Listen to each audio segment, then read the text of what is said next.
On January 24, 2023, Lindsay Clancy sent her husband a text asking him to grab takeout. 25 minutes later, he came home to find all three of their kids dead. That's not in dispute. Both sides agree on that part. What's actually being fought over in court right now is something a lot stranger. Her own phone. Because investigators pulled everything off it. Every search, every text, every note she ever typed to herself. And weirdly, both the prosecution and the defense are using that exact same phone, the exact same data, to tell two completely different stories about who Lindsay Clancy actually is. One side says it's a timeline of a woman planning something.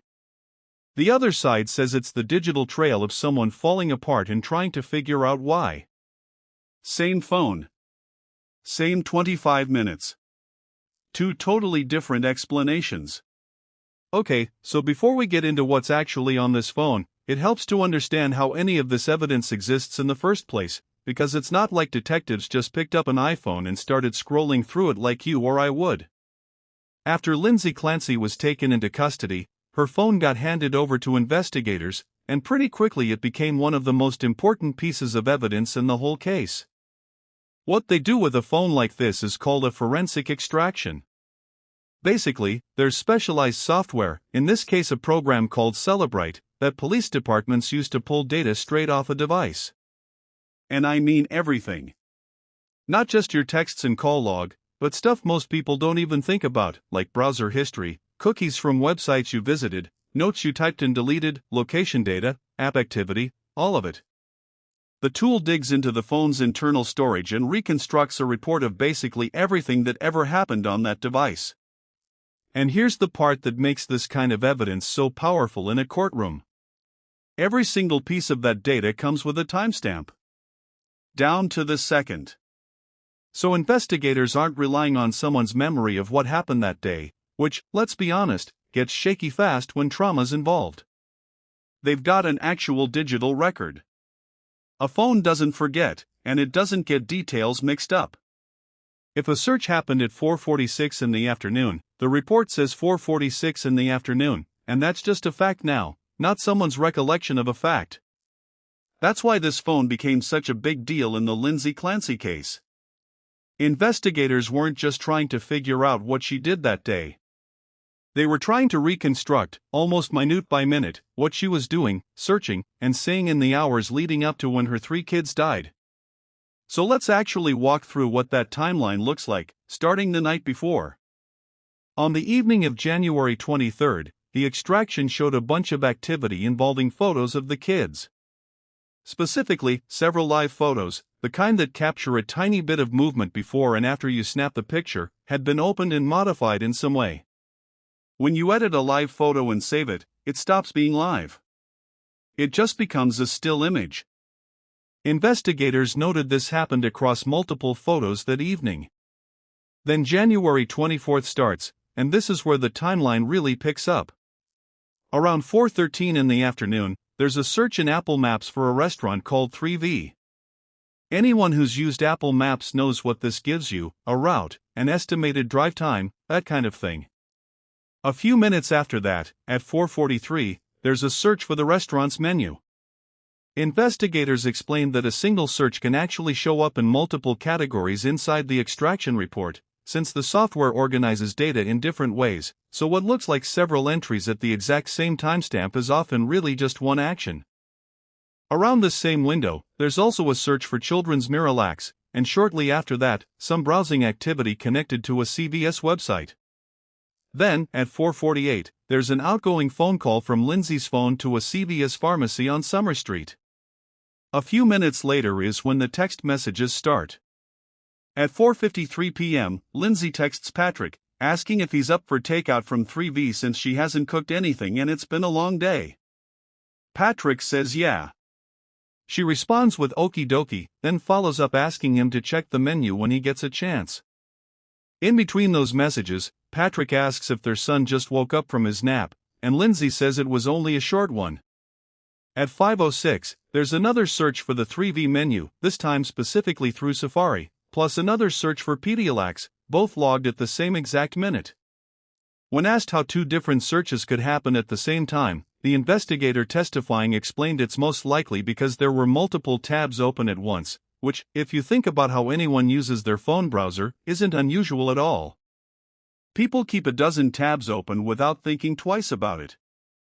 A minute later, more web history shows up, the restaurant's menu again, along with a cookie associated with the restaurant's website getting installed, which just happens automatically when you visit most sites for the first time. Patrick responds, "Oh, okay." Then at 5:07, Lindsay texts back with what she wants, a Mediterranean power bowl. Patrick replies a minute later with his order, scallop and pork belly risotto. Around 5:09 and 5:10, there are two outgoing phone calls, one lasting 11 seconds, the other 47 seconds, with the second one going to a number investigators identified as the restaurant. A few minutes after that, at 5:13, there's another Pedialex search, and at 5:15, Lindsay texts Patrick again, this time specifically about liquid stool softener. Then things shift a little. At 5:33, there's an incoming call from Patrick's phone that shows a duration of 0 seconds, meaning it likely wasn't picked up. A minute later, Lindsay calls him back, and that one lasts 14 seconds. Right after, there's another call logged with a 0 duration, again suggesting it went unanswered. So that's the raw sequence.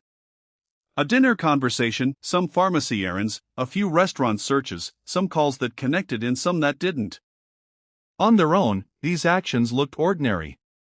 Together, though, investigators believed they deserved a much closer look. So now let's talk about how prosecutors actually use the timeline we just walked through, because to them, none of it is random. Every single piece of it fits into a bigger argument they're making, and that argument is about opportunity. Here's the foundation of the prosecution's case, and it's pretty simple on the surface. They say Lindsay Clancy needed her husband out of the house, and the way she got him out was by asking him to pick up dinner. That's it. That's the whole theory in one sentence.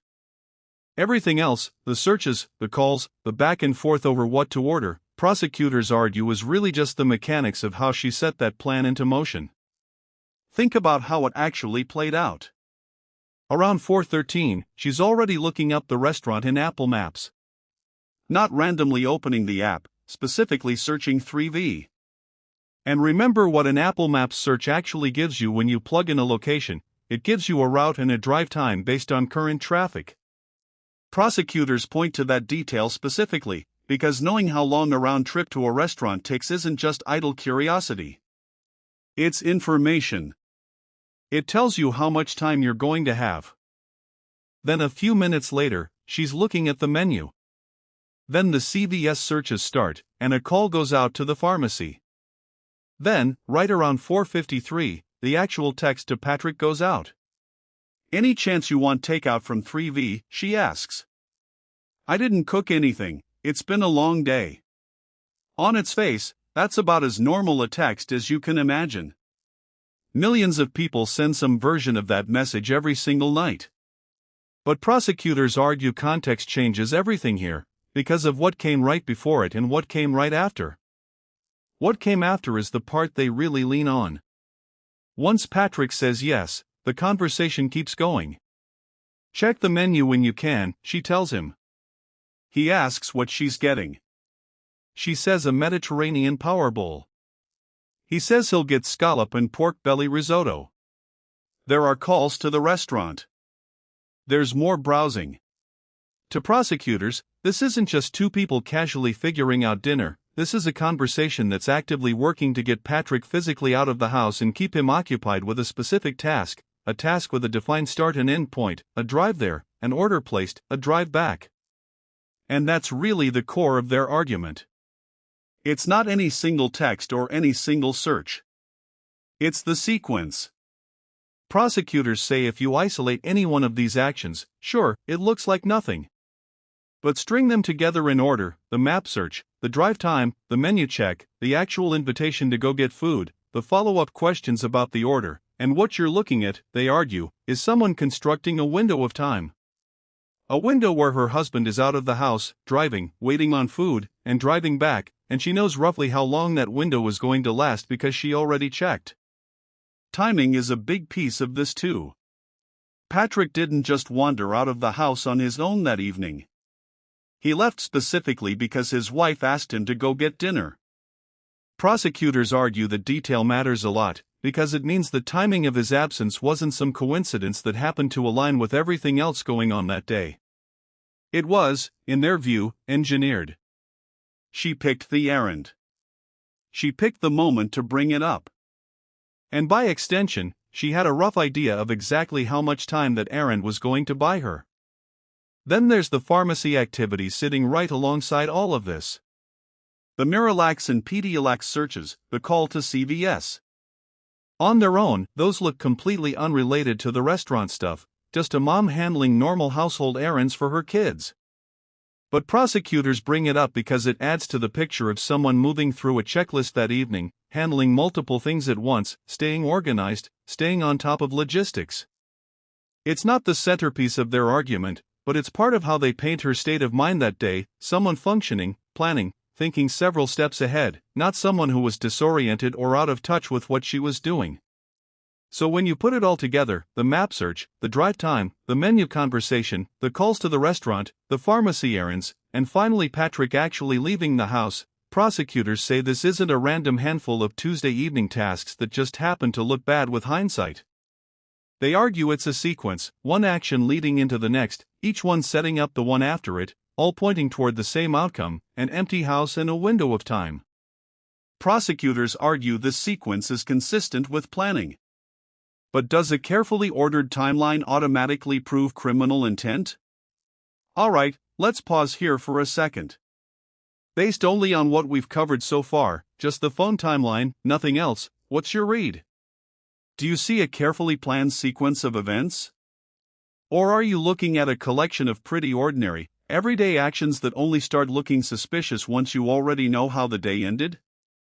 Drop your take in the comments, and let's keep it respectful. This is a heavy case and there are real people on both sides of it. And if you want to keep following along with this trial as we break down more of the evidence, go ahead and subscribe. Alright, now let's flip the script completely, because everything we just covered, prosecutors are only telling you half the story on that phone.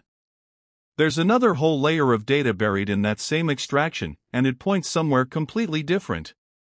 When Lindsay Clancy's defense attorney got his turn to cross-examine the investigator on the stand, he didn't spend much time on the restaurant or the pharmacy stuff. He went straight for the search history, and not just the searches from January 24th.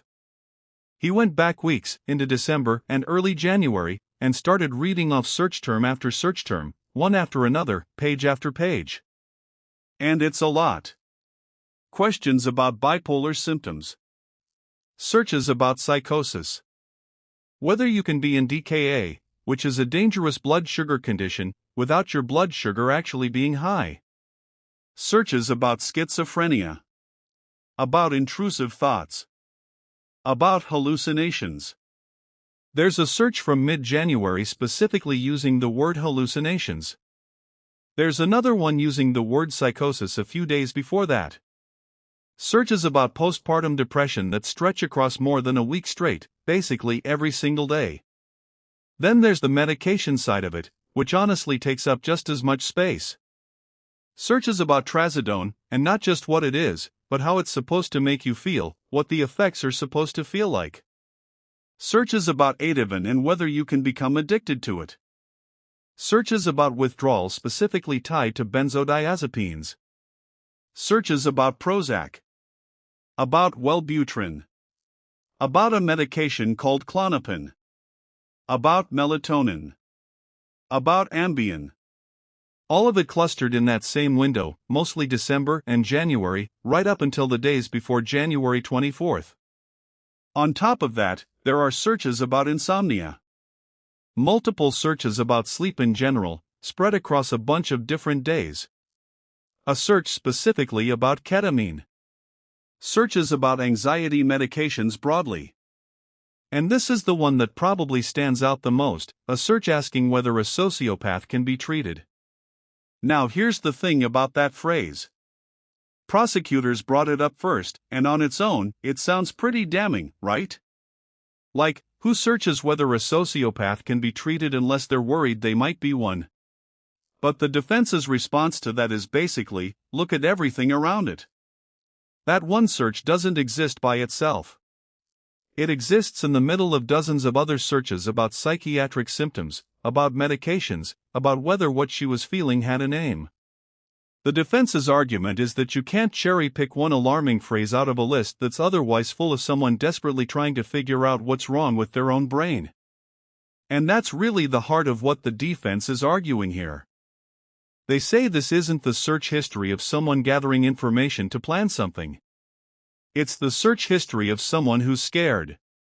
Someone lying awake at 8 or 9 at night, Googling symptoms because something feels off and she doesn't have the words for it yet.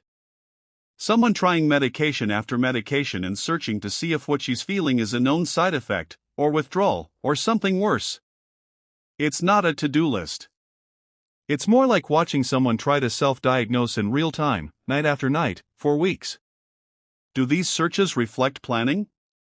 Or someone trying to understand what was happening to her own mind? But the search history isn't even the most personal part of what investigators found on that phone. There's also a set of notes, journal entries really, that Lindsay had been writing to herself going back to October, months before any of this happened. And reading through them, they don't sound like someone plotting anything.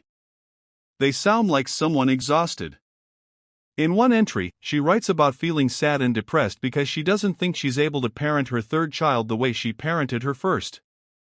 She talks about feeling disconnected, about resenting her other kids a little for taking attention away from the baby, and then immediately feeling guilty for even thinking that. She writes about a rough evening with her older 2 kids and worrying that her depression is rubbing off on them. There's a lot of guilt threaded through these entries. Guilt about stopping breastfeeding. Guilt about sleep training. Guilt about not being present enough. But there's also just this constant undercurrent of wanting things to be better. She writes about wanting to feel happy, actually happy, not faking it. She talks about wanting to relax at night, spend time with her husband, get a full 8 hours of sleep, and then wake up and pour some energy back into herself.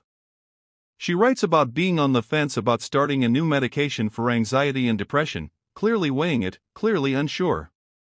And she writes about her kids with real tenderness too.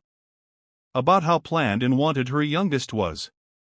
About wanting to give him everything he deserves. About being terrified, her word, terrified of something happening to them or messing up their development somehow. She even writes about our generation being flooded with parenting advice and everything that could possibly go wrong, and how overwhelming that constant stream of information has become for her. None of that reads like a confession. It reads like someone trying to hold it together and writing down the parts she couldn't say out loud. Do these searches reflect planning? Or someone trying to understand what was happening to her own mind? The phone wasn't just recording activity. It may also have been recording a mental struggle.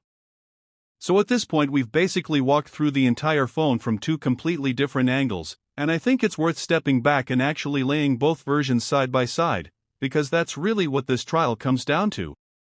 On one side, you've got the prosecution's version. Their whole case rests on the timeline itself, the order things happened in. The Apple Maps search that gives you a route and a drive time. The menu check right after. The text to Patrick asking him to grab takeout. The back and forth about the order. The calls to the restaurant. All of it, according to them, isn't just a normal Tuesday evening, it's a sequence, one thing leading into the next, building toward a single outcome, which is Patrick out of the house and a rough idea of how long he'd be gone. To prosecutors, that's opportunity. That's planning. That's someone who knew what she was doing and set the pieces up to make it possible. On the other side, you've got the defense, and they're not really disputing that any of those texts or searches happened. What they're disputing is what it all means. Their version zooms out from that 1-hour window and looks at weeks of data instead. Lindsay's defense alleges she was Search after suffering search about postpartum depression, psychosis, but new details bipolar revealed disorder, by the prosecution schizophrenia, could hallucinations, tell a different story. intrusive thoughts. We're hearing Searches about medications, what they're supposed to feel like, what withdrawal from them feels like, whether she was addicted to something, whether a new prescription might help. Nights spent searching about insomnia and sleep because she apparently wasn't getting much of either. And then, layered on top of all of that, journal entries where she's writing about exhaustion, guilt, fear of messing up her kids' lives, and this repeated, almost desperate hope that she could just feel happy again. To the defense, that's not a woman planning something. That's a woman falling apart in slow motion and trying to figure out why. Same phone. Same 3 months of data. Two completely different stories about who was writing all of it. Now, the phone isn't the only thing the jury has heard, obviously.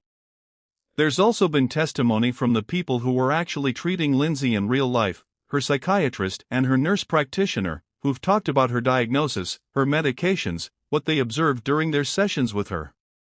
And there's been testimony from the digital forensic examiner, walking the jury through exactly how this extraction works, how the timestamps get logged, how a single search can show up across multiple categories in the report. Both of those are pretty clinical, pretty procedural. This is what the data says, this is what the treatment records say. Straightforward stuff, at least on paper. But then there's the part of this trial that isn't procedural at all, and that's the emotional side. There have been moments in that courtroom that are genuinely hard to sit through, and one of the most talked about was during the medical examiner's testimony about the injuries to 5-year-old Cora. At one point Lindsay reacted so strongly from the defense table that the judge had to stop everything and clear the courtroom for a bit. And look, that moment is real, and it clearly affected everyone in that room. But here's the thing that's important to sit with. Jurors aren't actually supposed to base their decision on how someone reacts emotionally in a courtroom. That's not evidence. A breakdown at the defense table doesn't prove remorse any more than sitting there stone-faced would prove someone's cold-hearted. People process trauma completely differently, and a jury watching someone cry doesn't actually tell you anything reliable about intent 3 years earlier. Jurors are instructed to decide this case based on the evidence, the testimony, the records, the phone data, not on a visceral reaction they witnessed in the room. That said, legal analysts have pointed out that in a case this close, emotional moments like that can still end up shaping how a jury interprets everything else, even if they're not technically supposed to. If jurors walk away feeling sympathy, that sympathy can color how they read the rest of the evidence. And if they don't, that colors it too. It's not something anyone can really control once it happens in front of 12 people. So where does that leave us? You've got a timeline prosecutors say shows calculated opportunity. You've got weeks of searches and journal entries the defense says shows a mental health crisis spiraling out of control. You've got treating professionals describing a diagnosis and a medication history. You've got a forensic examiner confirming the data is accurate down to the second. And you've got a courtroom moment that, whether it's supposed to influence the jury or not, clearly left a mark on the room. Which interpretation better explains everything found inside that phone? Not just one search. Not one text message. Everything, all of it, together. That's the question this jury actually has to answer. So based only on what we've gone over today, where do you land? Do you think the prosecution's version explains this phone better, that it really does show a planned sequence of events? Or does the defense's version make more sense to you, that this is the digital footprint of someone in a genuine mental health crisis? Let us know in the comments, and again, please keep it respectful. There are real children at the center of this case and real people still living through it. If you want to stay caught up as more of this trial unfolds, go ahead and hit subscribe. Okay, so let's bring all of this together, because we've covered a lot of ground, and I think it's worth actually stepping back and looking at the full picture one more time before we wrap up. We started with the forensic extraction itself, the process investigators used to pull everything off Lindsay Clancy's phone, down to timestamps accurate to the second. From there we walked through the actual sequence on January 24th, the Apple Maps search, the restaurant menu, the pharmacy activity, the back and forth with Patrick about dinner, all of it lining up in this tight, orderly little window that prosecutors say points toward planning and opportunity. Then we went the other direction entirely. Weeks of searches about postpartum depression, psychosis, bipolar disorder, schizophrenia, medications and their side effects, withdrawal, insomnia, all of it stacked up night after night in the months leading into January. And alongside that, journal entries that read less like evidence and more like someone quietly falling apart, writing about exhaustion, guilt, fear, and this ongoing hope that things would eventually feel okay again. Sane phone. Sane data. Two completely different stories, and both sides have built their entire case around the same 3 months of digital activity. And here's really what this whole case comes down to, when you strip away the courtroom drama and the emotional moments. Digital evidence like this is incredibly powerful, probably more powerful than almost anything else in a modern criminal trial, because it's precise, it's timestamped, it doesn't forget and it doesn't get the story wrong the way human memory sometimes does. But precision isn't the same thing as meaning. A phone can tell you exactly when someone searched for something or sent a text. What it can't do is tell you why. It can't tell you what was going on inside someone's head at that exact moment, whether they were calm, panicked, confused, calculating, or some messy combination of all of it at once. That part still has to be interpreted by actual people, and that's exactly why both sides have spent so much time in this trial fighting over the same set of facts instead of disputing what the facts even are. That's probably why this phone has turned into one of the most important pieces of evidence in the entire case. It's not because anyone's arguing about whether the data is accurate. Nobody is. The forensic examiner walked the jury through exactly how it was extracted, and nobody's challenging that those searches happened or that those texts were sent at those exact times. The fight isn't over the data. It's over what the data actually reveals about the person who created it. And if you zoom out even further, this really isn't just about one phone or one trial. It says something about how we live now. Our phones sit there quietly recording almost everything we do. Every search, every message, every hesitation between one tab and another. In a weird way, they end up becoming this incredibly detailed record of not just our actions but sometimes our state of mind too, whether we mean for that to happen or not. But even with all that detail, all that precision, technology still has limits. It can preserve what someone typed. It can preserve when they typed it. It can preserve the words themselves. What it can't do is fully explain what was actually happening inside that person's mind while they were typing. And that's exactly where a jury comes in. 12 people whose entire job right now is to take all of this, the timeline, the searches, the journal entries, the testimony from treating professionals, the forensic analysis, and actually make sense of it as a whole.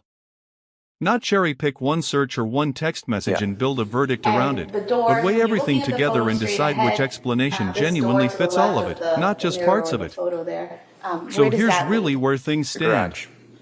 Nobody in that courtroom is arguing about whether this phone contains real, accurate evidence. Everybody agrees that it does. The actual disagreement, the thing this whole trial is going to come down to, is what that evidence proves. Prosecutors believe it shows preparation, a woman who knew what she was doing and created the opportunity to do it. The defense believes it documents something else entirely, a severe, escalating mental health crisis that had been building for months before that day ever happened. And it's going to be up to this jury to decide which explanation actually holds up when you look at the entire picture, not just one piece of it. Sometimes the most revealing evidence isn't hidden away somewhere waiting to be discovered. Sometimes it's just sitting there in plain sight the whole time, waiting for 12 people to look at it and decide what it actually means. Thanks for sticking with us through this one. If this breakdown helped you understand the case a little better, consider subscribing. We'll keep covering this trial as it moves forward with the same approach, sticking to the evidence and letting you draw your own conclusions. And if you've got thoughts on everything we went through today, drop them in the comments. Just keep it respectful and grounded in what was actually presented in court. This is a genuinely difficult case for everyone involved. One last question before we go. After going through this entire iPhone timeline together, where do you land? Does it point more toward deliberate planning? Or toward a documented mental health crisis that had been building for months?